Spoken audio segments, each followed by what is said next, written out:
the UAE, they have a embassy for Israel. So you can either be the UAE and get business done while publicly opposing the Israeli government, or you can be some extreme country, which makes you a poor little shithole. Look at Islamic terror. They find some young guy and convince him to go blow himself up. I'm Muslim. I'm saying, you got a bunch of virgins for blowing yourself up. There's no problem with Palestine. And again, involved in my company, so I live in Dubai. My tech team's actually, mainly Israeli dudes.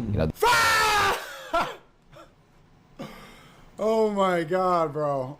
Oh my God. Have you ever seen a fold? Have you ever seen a fold like this from Escape the Matrix? Like, let's contextualize this and remember that these aren't just two random influencers with suits on. These are the people that championed escaping the Matrix and resisting the slave mine, fighting back. Involved in my company, so I live in Dubai. My tech team's actually, mainly Israeli dudes. These are guys I rely on who can pull the plug on my entire company.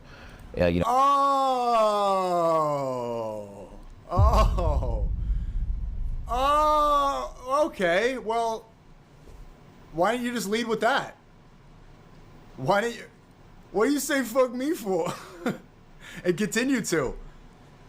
It's starting to make sense. Again, I don't understand why they're doing these it's not helping them out. Podcasts are supposed to help your reputation, supposed to clear your name. This is just a humiliation ritual, bro. All this is doing is hurting you. And honestly, this probably wasn't even going to get any views. 1,000 views in 3 hours. But hey, I found it. Mainly Israeli dudes. These are guys I rely on who could pull the plug on my entire company. In my group of friends, we're a That's pretty fucking weak, bro. Yeah, I agree. Especially blaming me for that. But dude, it's like I had enough, man. I'm tired of being the bigger person. I feel like he should know better than to fucking apologize for shit, Dan Bilzerian's calling me. Hey Dan, what's going on, man? What's up, brother? What you doing? I'm just kind of ranting about not apologizing, and the fact that like listening to a song in the club is now a crime. Bro, it's the gayest shit I've ever seen. I can't believe he's walking that back. I mean, he of all people should know that you don't fucking apologize for shit. It's like so crazy. Yeah, he was saying at the party we were at earlier, he was saying like how important it is to double down and how he kind of invented that. So I thought we were all on the same page when it came to doubling down. What is going on with him? He kind of threw me under the bus completely. He was saying I was responsible. But I mean, I think maybe he's afraid of going to jail or something, but I mean, I don't know if that justifies it. That was pretty fucking weak, bro. Yeah, I agree. Especially blaming me for that. But, hopefully he comes around. I think but dude, it's like I had enough, man. I'm tired of being the bigger person. I feel like he should know better than to fucking apologize for shit, Yeah, they got him pretty easily, like under not a lot of pressure. Yeah, but I mean, look, he probably wants to set up a house in America. They put him in jail before. People are making excuses, but it's like that's not escaping the Matrix and resisting the line. Impossible to ignore.